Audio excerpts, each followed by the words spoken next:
Es gribu. Brīvā griba. Šīs izrādās ir ļoti sarežģīts temats, jo ir pat teoloģiskas diskusijas par brīvo gribu, vai cilvēkam viņi ir vai nav. Un tad ir tāda, laikam, ja es pareizi atceros tos nosaukums, ir kalvinistu redzējums un armiņāņu redzējums. Un tie redzējumi savā ziņā nepilnīgi, tur noteikti katram pašam jāiedzinās un jāsaprot. Kalvinisti vairāk par to, ka tā ir Dieva nolemtība, ja tu tici vai netici, un ir elite, ko Dievs ir izredzējis, un viņi iemantos debesu valstību. Un turpretī otra tā doma, tas redzējums ir par to, kad ir brīvā griba, un mēs tikai lemjam, un Dievs tur nevar iejaukties. Un tā patiesība, cik es saprotu, un tāda, kas tiešām ir atvērta, man liekas, vārdam, ir pa vidam. Un priekš seviem es sapratu, ka būtībā ir abas lietas, jo mēs vārdā lasam, kad ir viņi izredzētie un tā tālāk, ka tas netiek limitēts, izņemts ārā.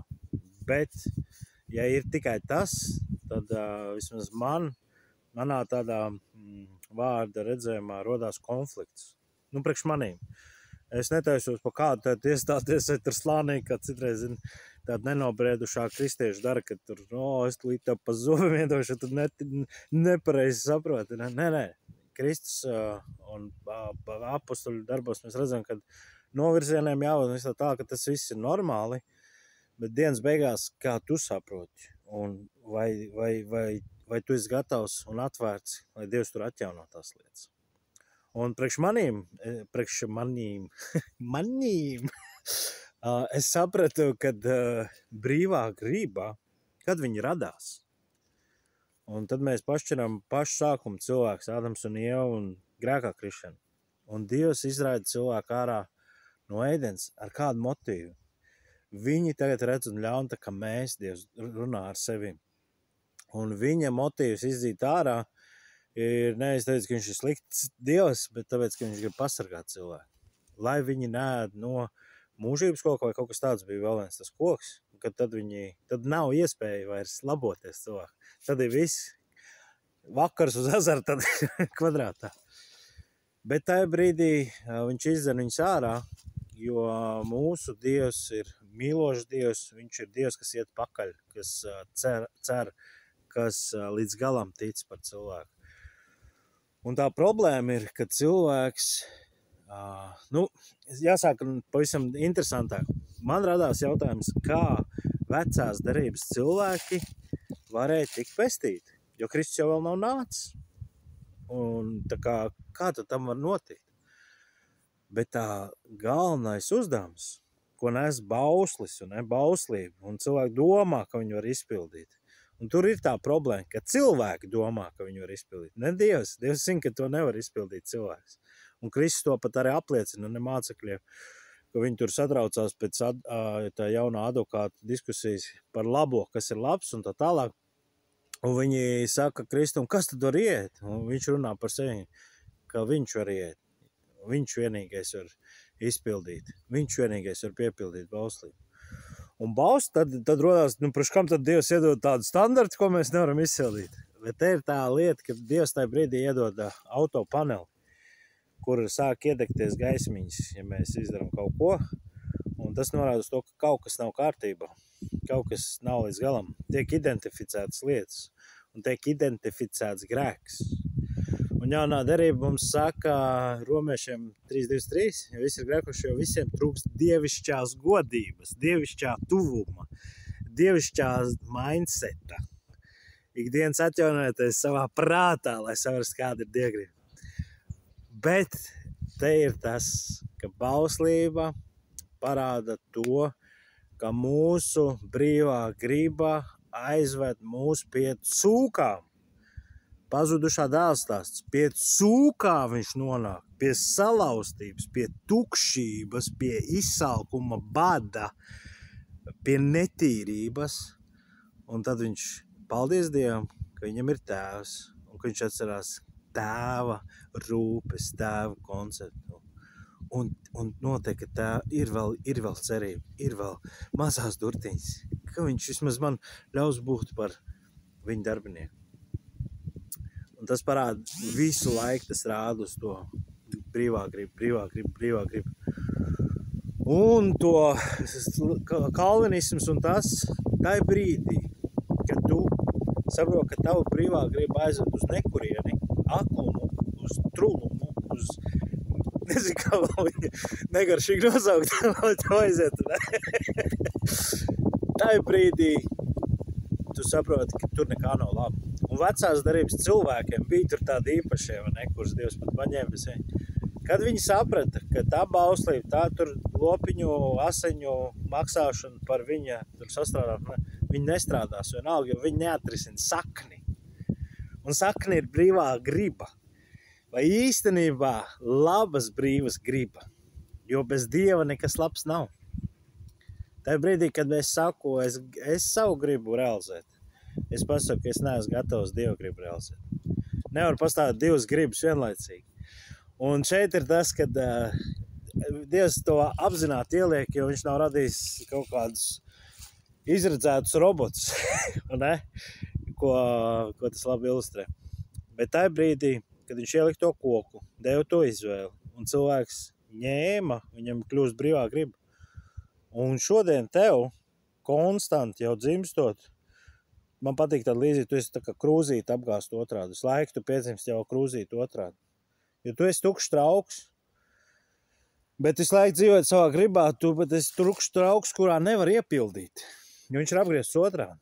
Un tajā brīdī, kad es satvēru Kristu, doto žēlastību, un es atsaucos viņu, un es salūzu viņa priekšā, caur šo grēku apziņu, izskanēju caur savu baušļiem, pat nevajag baušļus, tev sirdsapziņu visu laiku, pī, signalizē, tev ir vakums, ko tu nevar aizpildīt.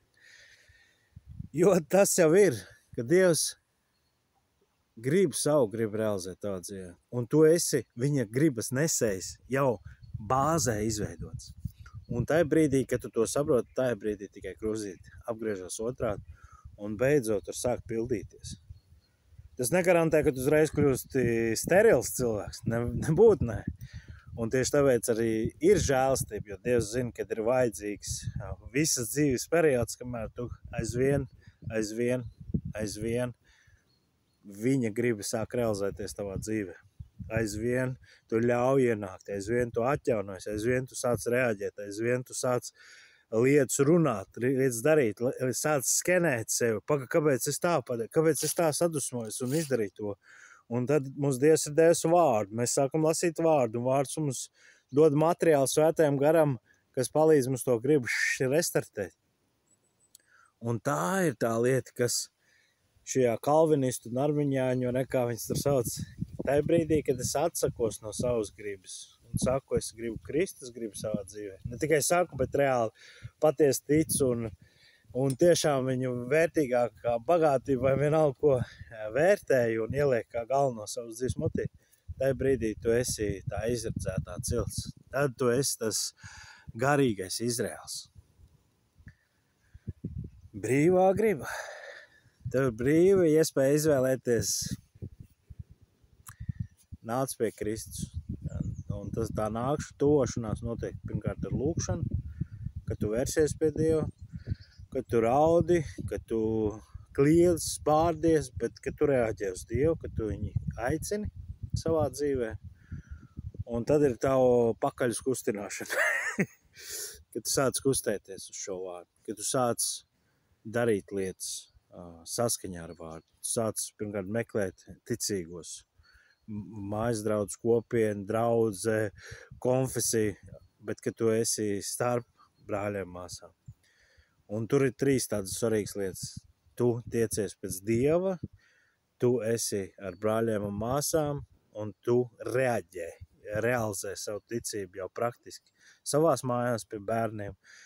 Izmet visādas, un citreiz cilvēki sāk no otra gala, viņi sāk būt pareizi un mest ārā lietas un tā tālāk. Bet ja nav pats svarīgākais, vēlme atjaunot to prātiņu, vēlme dzīvot Kristu, nebūs. Tas ir vecais bračka tur palika pie tā tēva. Un viņš gribēja to pašu, ko jaunais, bet viņš nebija tik jaudīgs kā jaunais. Tā ziņā viņš neizdarīja to. Bet sirdī viņš gribēja. Prātā viņš nebija sapratis tēvu, kā tēvs funkcionē, ko viņš domā, cik īstenībā viņiem mega pārsteidzošs tēvs bija. Un viņš vēl tur dialogs, ka viņš tur saka, tēvam, tu pat man tēv draugiem tur kaut kādu mazo lopiņu balīti ar neesi atļaus. Bet tu jau neesi prasījis. Tu neesi zinājis, kā es domāju, dēls. Tev būtu jānāk jāpriecājas, reku viens gāja postā, bija pazudis, bet viņš reku ir atgriezies. Jā, tev zūd mantojuma daļa šķietam, bet tam tēvam ir atliektiem galiem pietiekami. Tā kā es aicinu tevi un izaicinu tevi uzdrīksties lūgt Dievu, uzdrīksties uzprasīties, lai Dievs sāk atjaunot tavu prātu. Un neinteresē, vai tu saucies pa kristieti, nesaucies. Tas ir tas dzīvais, tas ir tas, kas viņš saka, es viņos likšu bauslī. Es likšu viņos jaunu domāšanas veidu. Nevis trulā betonu bluķi, jo nekad domā, kā apiet likumu ar likumu, bet kā izpildīt, kā izdarīt tās lietas. Kas ir manam tētim patīkam? Ko viņš grib, lai mēs darām pēc iespējas vairāk? Tā. Tas ir šīs nedēļas manas tāds gremojamais, un es ceru, ka tev tas nodara, ka tas tev izaicina. Šalom.